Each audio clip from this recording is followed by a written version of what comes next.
Hello and welcome. We are live. We are taking a small break from what we normally do, or what we have been doing for the past month, which is a lot of video game reviews, and we've been enjoying that. That's been a lot of fun. Playing a lot of Lego games, and don't worry, we'll be coming back to those. But we needed to take a little break from that. It's been about a month since we last did any ASMR adventuring with Mountain of Mirrors by Rose Estes. And we wanted to come back and visit that again, especially now with the new mic. We really wanted to try out the new mic and see how it works for ASMR. It's a little different getting used to this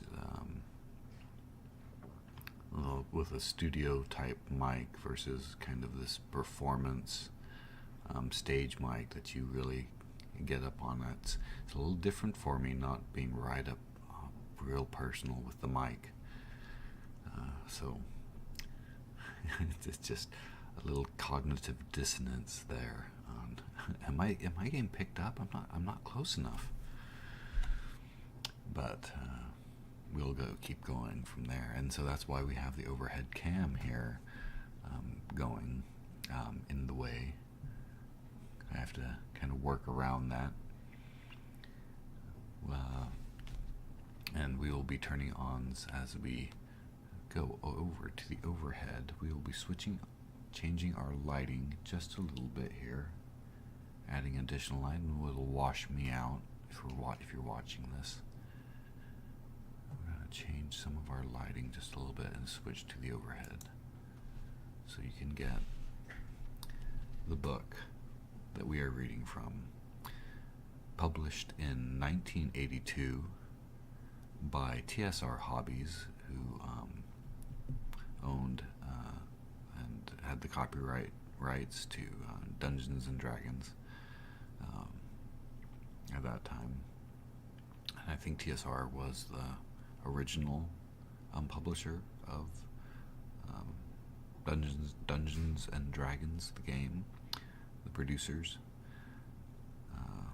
But I could be wrong. If anyone knows and is watching this, they can add that in the comments.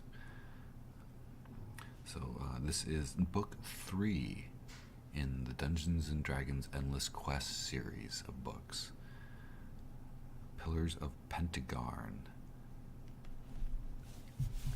by Rose Estes. Pick a path to adventure.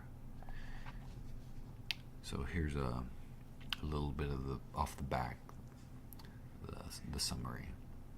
You are Jamie, a young villager with a love for the enchanted forest that everyone else fears. Will you find the secret power that now rules Castle Pentegarn?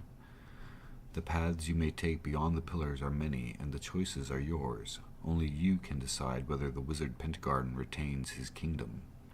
Will you fight the dragon skeleton with the brave fighter Baltec at your side? Will you try to trick the evil master whose slaves control Castle Pentegarn? Or will you run down a passage into the unknown, followed by the lovely elven thief Lydia? No matter what choices you make, adventure and action are yours in endless quest books. You will find yourself returning again and again to experience new paths of excitement. Will your choices halt the rule of evil in the Pillars of Pentegarn? So, of course, this was in the 80s.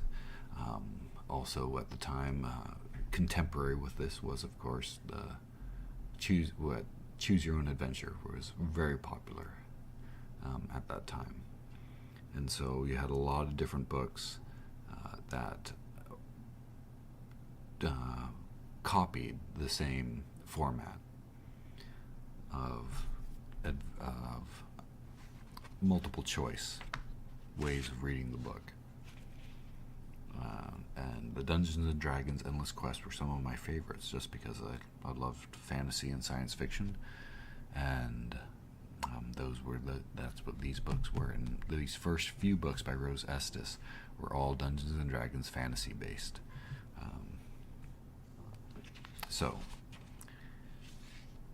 I should have gotten something to drink, but we should be okay.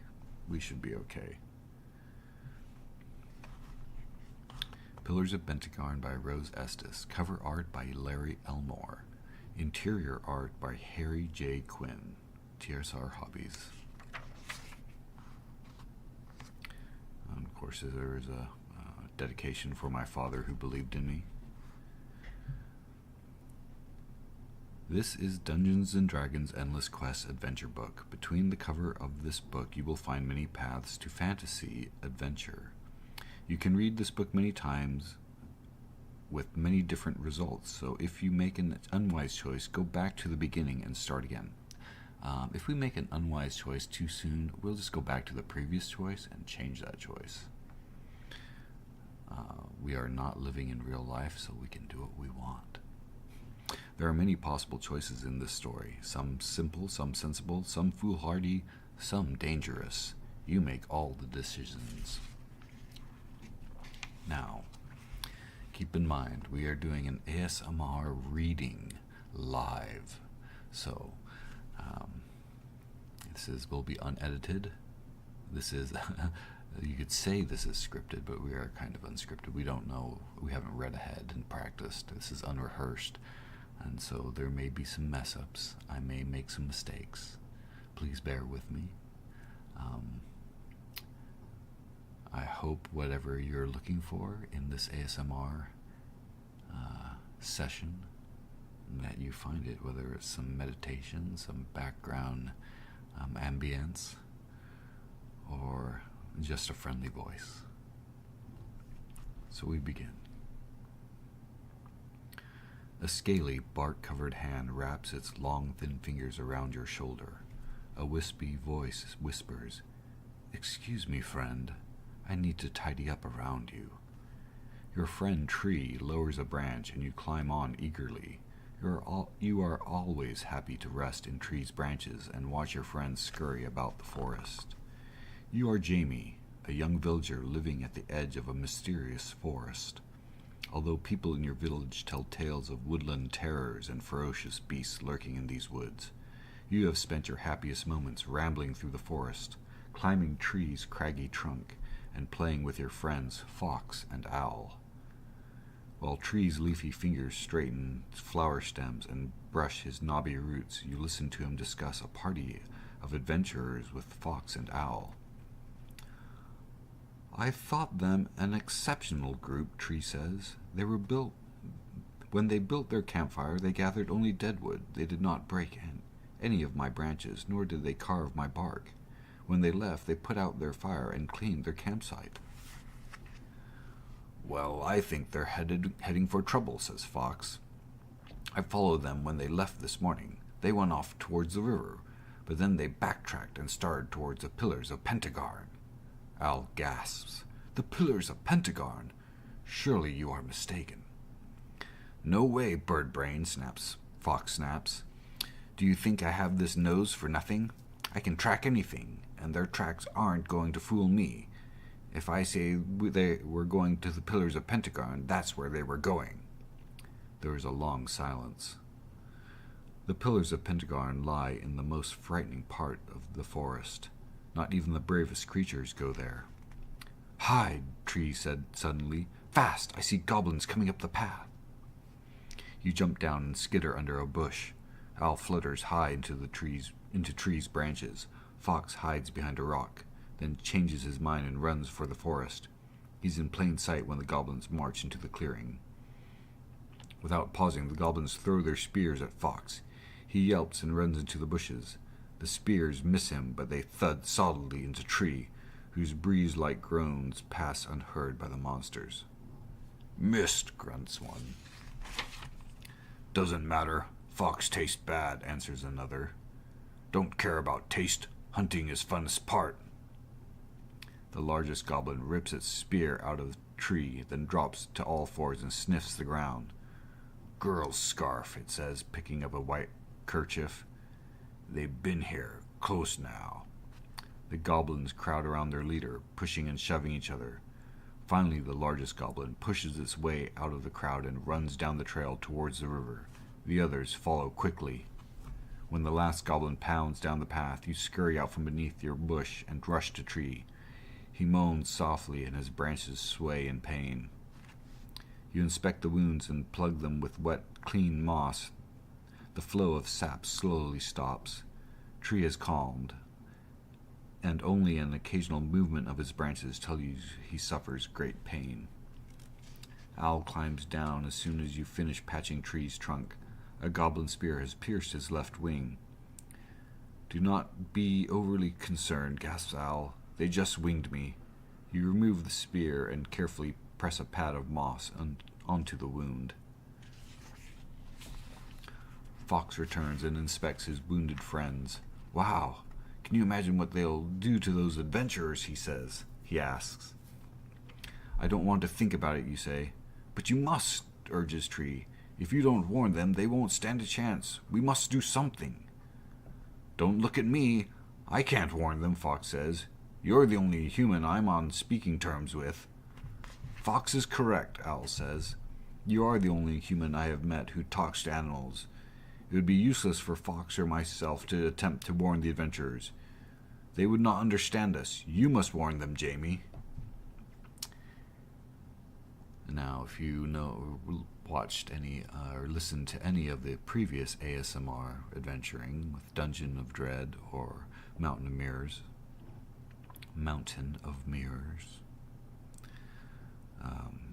you remember we had quite a few pages before we reached the first choice. In this, we are on the first choice by page 6. So we had the choice to warn the adventurers of their danger and turn to page 100, or return home, deciding that you are too frightened to risk meeting the goblins again. This choice seems like a fairly obvious choice to me. I think we should warn the adventurers. But if we think,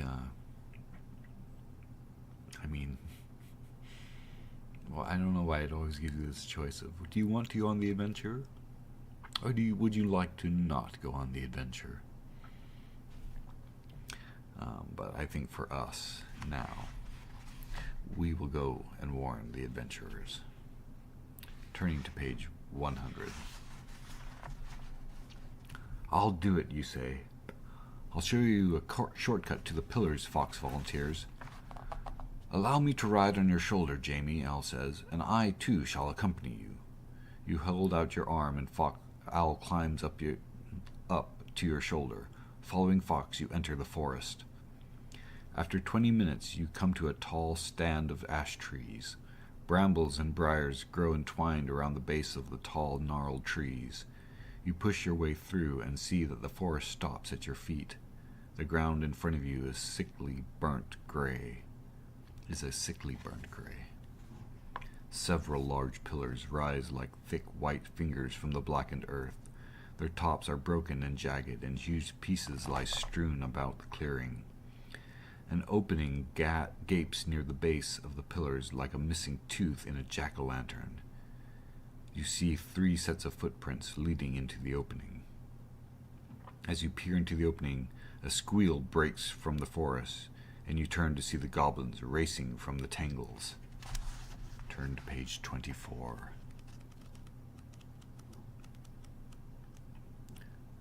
This does not sound good.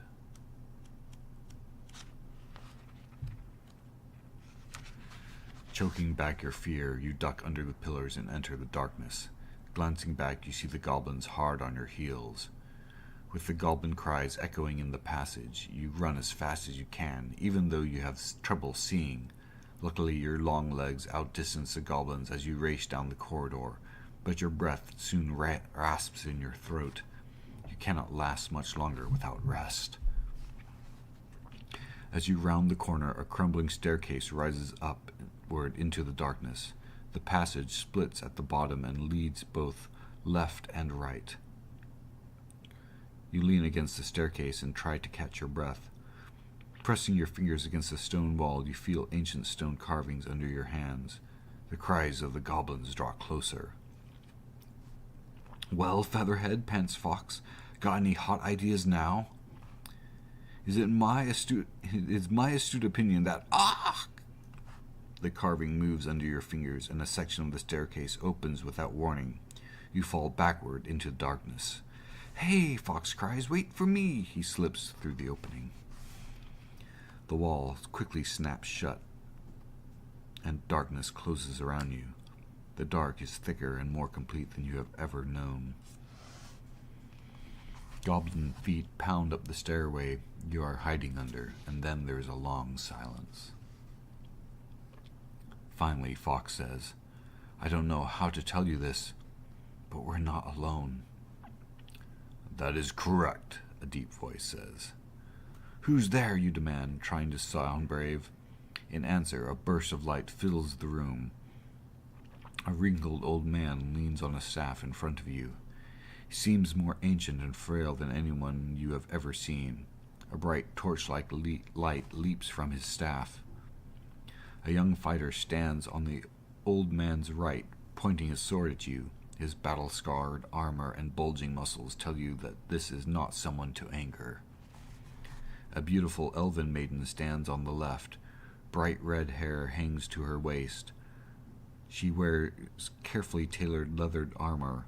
Her hand rests on a polished dagger handle, and she watches you intently with bright green eyes. Oh boy, mutters Fox. We're in for it now. Patience, Fox, Owl says. I have found hasty judgment leads to disaster. I can't think of anything more disastrous than dying, he answers. Fox, Owl, cries the old man in a papery, dry voice. Do not waste your strength arguing with each other. Neither the fighter Baltec nor the elven thief Lydia will harm you. You stare in amazement as Fox and Owl stop arguing and walk across the floor toward the old man. They understood the old man, and he understood them. Surprised, child, he asks. Don't be. Like you, I can speak with animals, and so can those with me. He pauses, and you back away from him. Do not worry, Jamie, he continues. I am not one to fear. Come, sit beside me. I shall tell you and your friends everything you need to know. Oh, that was well timed. He holds out his hand. His eyes are kindly and intelligent and hold all the strength his body lacks. Without a word, you cross the small space between you and clasp the waiting hand. Fixing his gentle yet powerful gaze on you, he begins. Although it seems unlikely, this was once a beautiful place. There were no goblins, no monsters, no death, no destruction. The fields were fertile. The people were prosperous and happy and blessed my name, the name of King Pentegarn.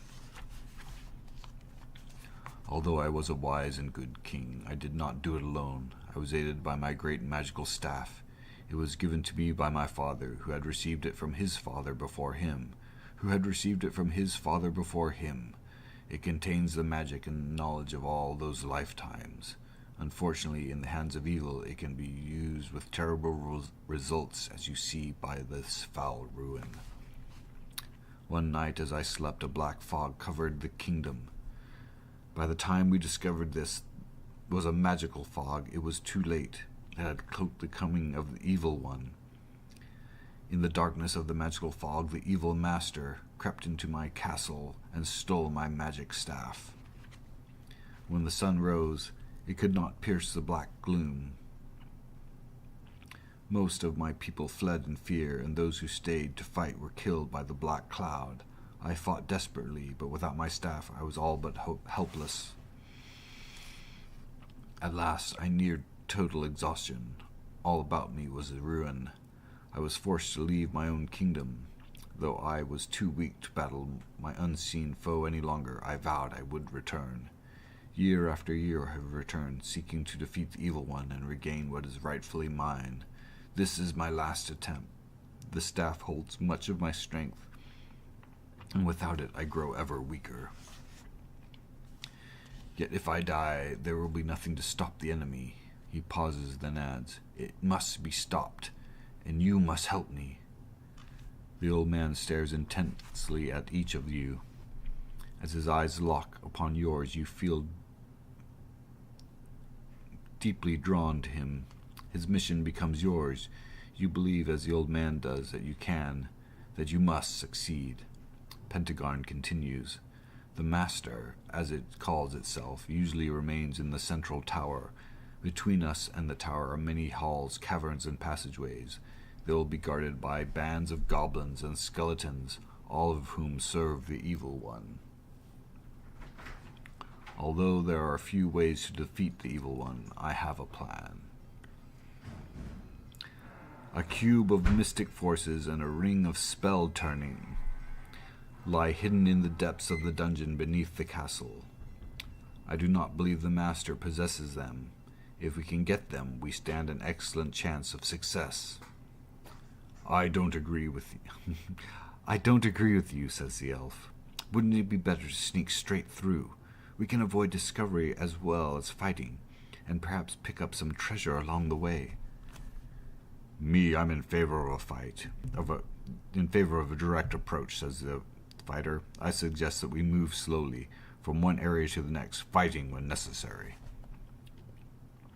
The old man fastens his gaze upon you.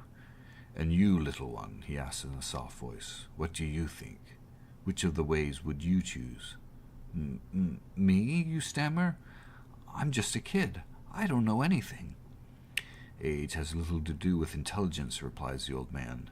Do not take yourself so lightly. You and your friends have much to offer. What is your choice? You may choose the old man's course of action. Turn to page 108. You may choose the elf's way. Turn to page 40. You may choose the fighter's way. Turn to page 7. You may choose your own way. Turn to page 21.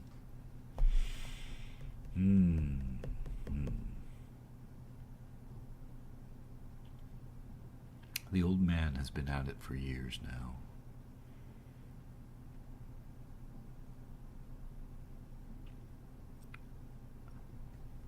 Well, I have a feeling that we should choose our own way. So we're going to try it out. Turning to page 21.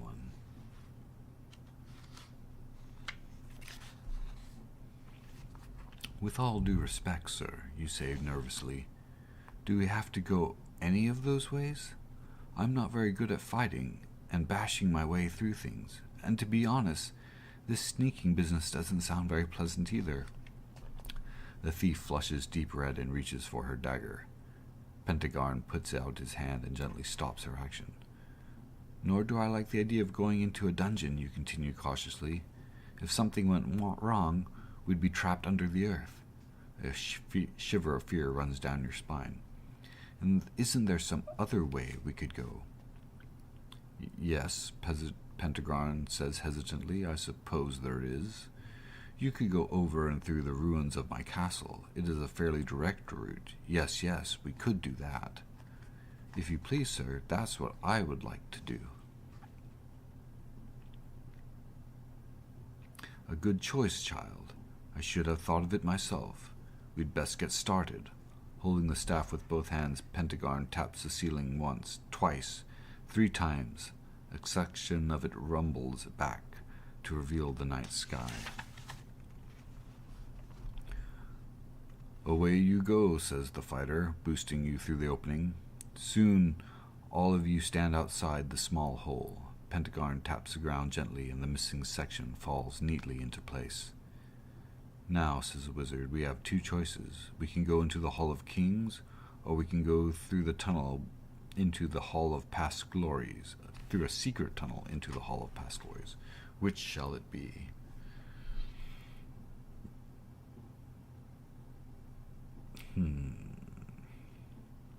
Hall of Kings or Hall of Past Glories?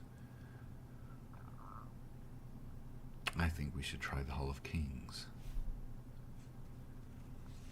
Turning to page 36.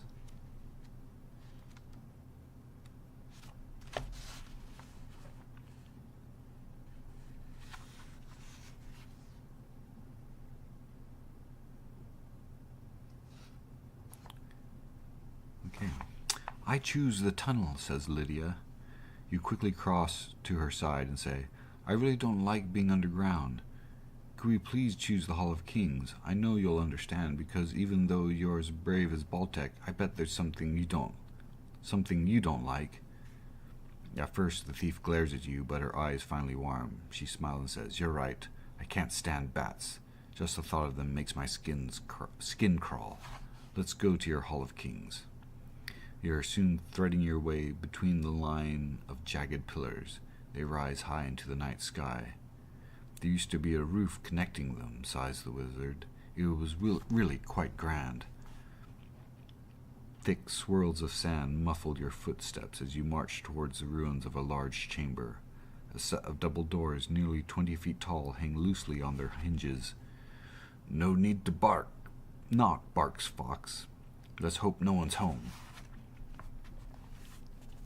Slipping between the yawning doors, you find yourself standing in a wide corridor that stretches into total darkness.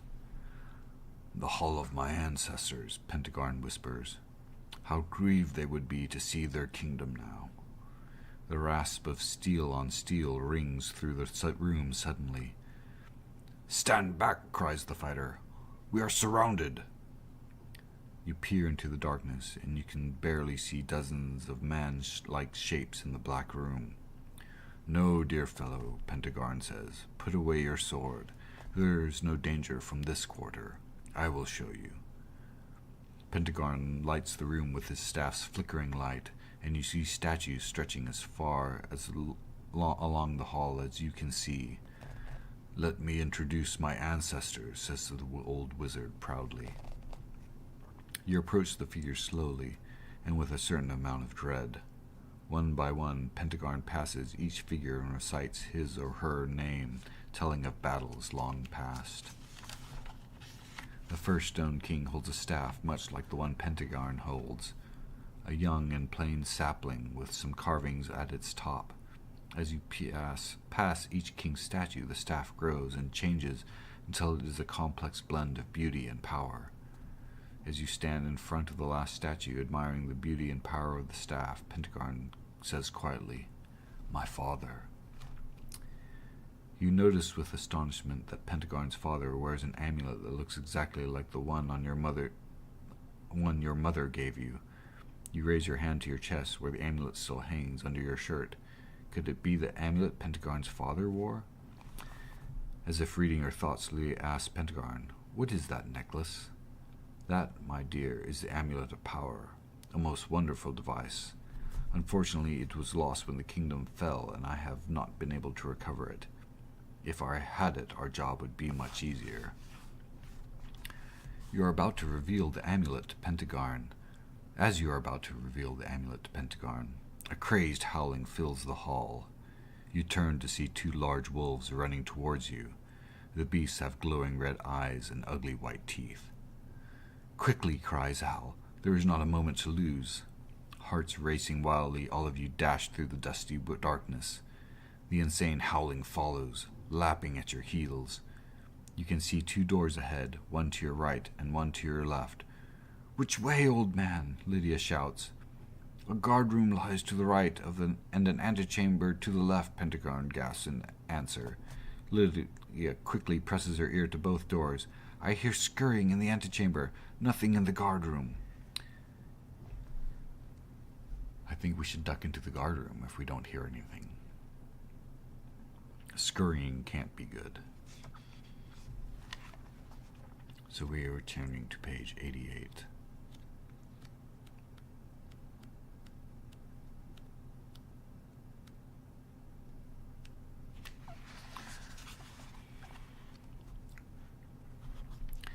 The door to the guard's chamber proves difficult to open.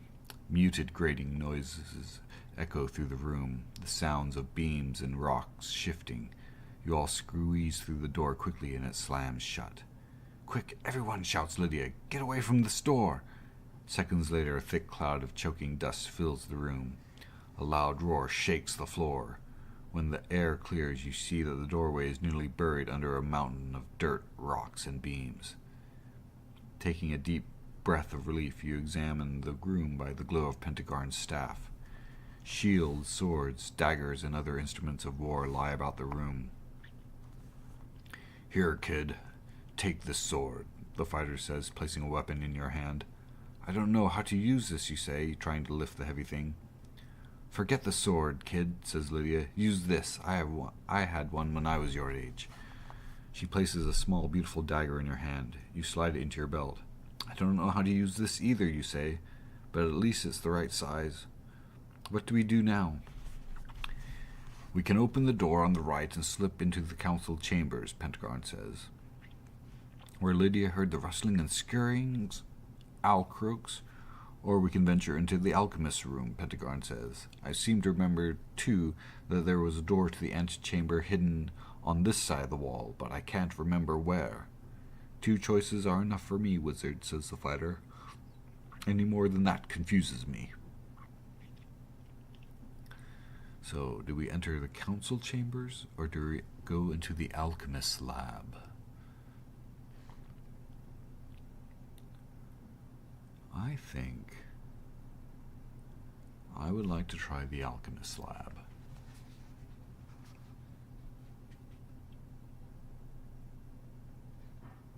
Page 98.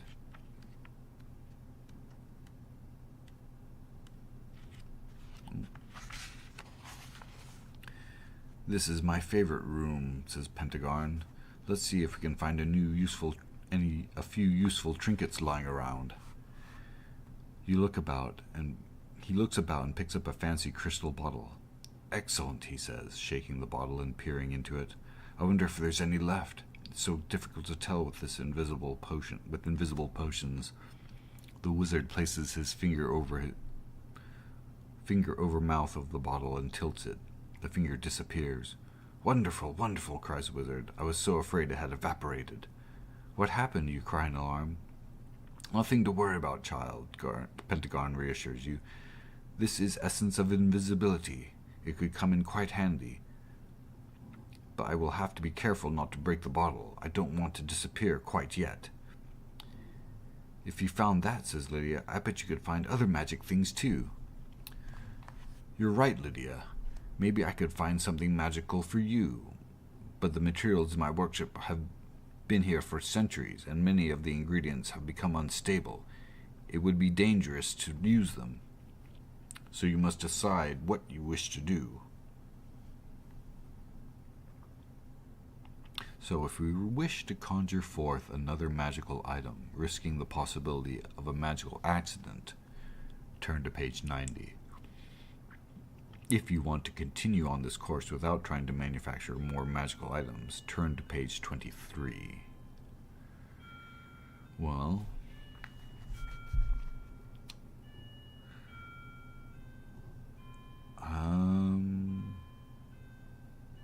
let's go to page 23. Let's not press our luck. We have the amulet, and we need to get the amulet to Pentegarn. Let's not forget that. Page 23. "I don't think we better try the magic stuff," Baltic says. "I wouldn't eat a cake that had been in the pantry for 200 years. I don't think we would be smart to mess with 200-year-old magic ingredients either. We might get killed." "All right, Baltic, you've made your point," sighs Lydia. "Where do we go now?" "Through that door," gestures the wizard. "It leads into the throne room. If the evil one is there, that's where we'll find him." "What are we standing here for?" asks Baltic. "Let's get on with it." Baltic strides to the massive door and yanks on the handle. It does not open. "Here, let me try," hisses Lydia. She works with the lock, but nothing happens. "It must be rusted shut," she snaps, stepping back and folding her arms. Pentegarn steps up to the door and says, "Now stand aside. I have a door to unlock." With a wave of his hand, the lock clicks, and the oak door opens a crack. He just used the knock spell.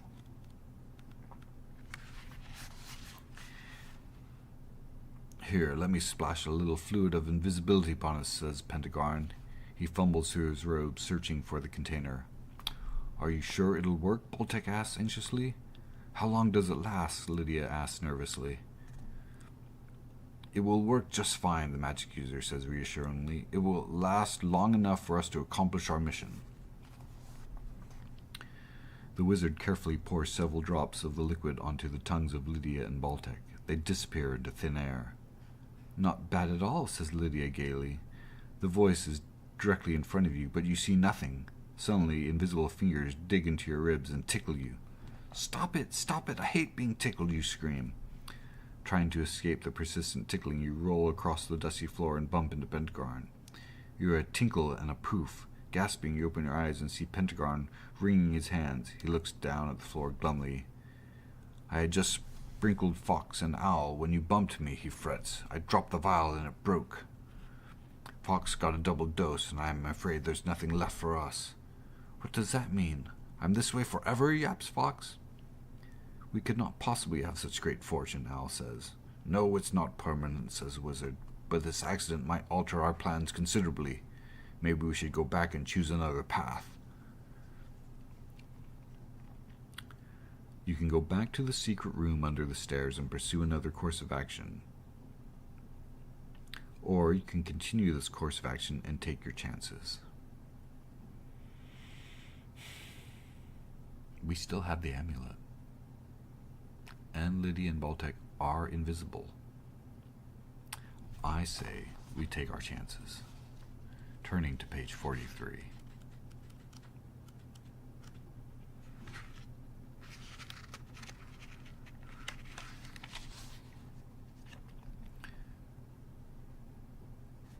I say, let's continue, you urge. I don't want to go back. You sneak through the doorway into the throne room. At first you see nothing. Then out of the darkness, a bright red light appears. It soon turns clear white and arcs towards you. As your eyes adjust to the light, you see a darkly robed figure sitting on a great throne. It clutches a great glowing staff. You gasp with shock, for the same emblem you saw on the statue of Pentegarn's father is embedded on the head of the staff. It is the same emblem you bear on your amulet. "Pentegarn," you say, "look!" You pull the emblem from under your shirt, but the old man has eyes only for his enemy. Pentegarn points his staff to do battle. "Begone," he booms, "begone from my kingdom and take your evil with you." A flash of light shoots out of Pentegarn's small staff, but it dies when it reaches the evil one. Wicked laughter bursts from the figure. "I should have left my helpers behind. I won't need them to defeat you." The evil one waves his hand, and a dim light glows throughout the room. Only now you are aware of various creaks, clacks, squeaks, and growls from the armed skeletons, huge wolves, and hordes of bats that surround the evil one. "You have plagued me too long, evil man," the evil one hisses. It points its staff, and a thin beam of red light shoots at Pentegarn. The beam hits Pentegarn's staff and travels its length, shattering and burning the wood. After traveling through the staff, the beam strikes Pentegarn. The old man crumples to his knees, dropping his smoldering staff. "Die!" screams the evil figure. Pentegarn falls to the ground. "No!" you cry. You run up the stairs toward the black figure, holding the amulet before you. A yellow beam shoots out of the amulet and locks into the red beam coming from the evil master's staff. The red beam drops from Pentegarn's body immediately, and the great staff glows lemon yellow. A shriek of pain erupts from the black master, and a yellow glow bathes its body. It falls to the ground and starts growing smaller and smaller and smaller. At last, whining and withering, the thing on the steps disappears completely. At the same moment, the skeletons fall to the ground and shatter, no longer animated by their master's powers. The rest of the room erupts with the sounds of battle.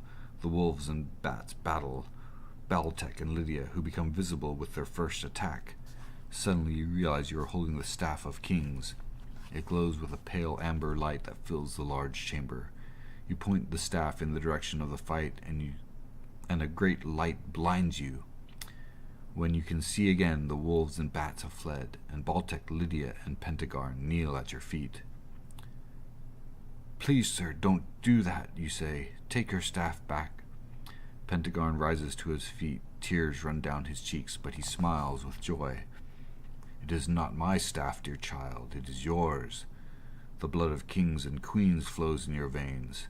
If I had any doubt, they were dispelled by the amulet. No one can wear the amulet unless you are of our blood. You, Jamie, are my great-grandchild. You will raise the city to its former glory. Fear will be cleansed from the land, and you will rule wisely and well. Didn't you forget the part about riches and wealth beyond measure? Asked Lydia, sheathing her sword. You shall have them, you say, if they are mine to give. Indeed they are, Jamie, Pentegarn says. Indeed they are. Perhaps Baltec will even volunteer to lead your palace guard. If you will have me, Baltec says, bowing, I would consider it a privilege. The end.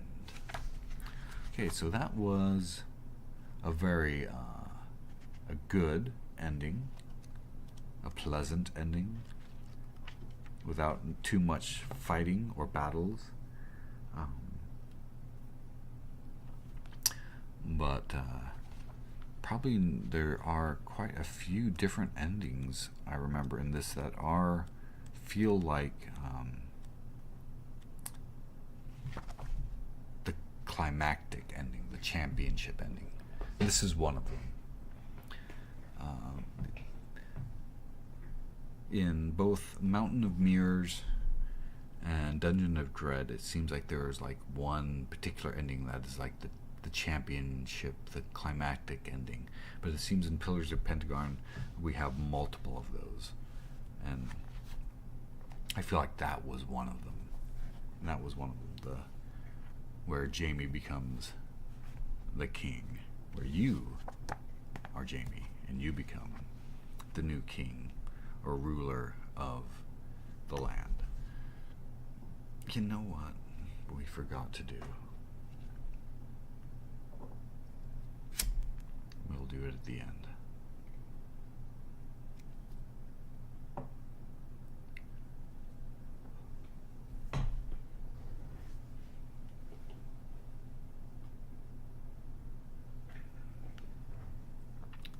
So, for all those who joined us for this read of Pillars of Pentegarn, this ASMR adventuring session, I hope you have enjoyed that. Book 3 in the Endless Quest series by Dungeons & Dragons, produced by TSR Hobbies. I'll just kill some of these lights that are making me look so washed out.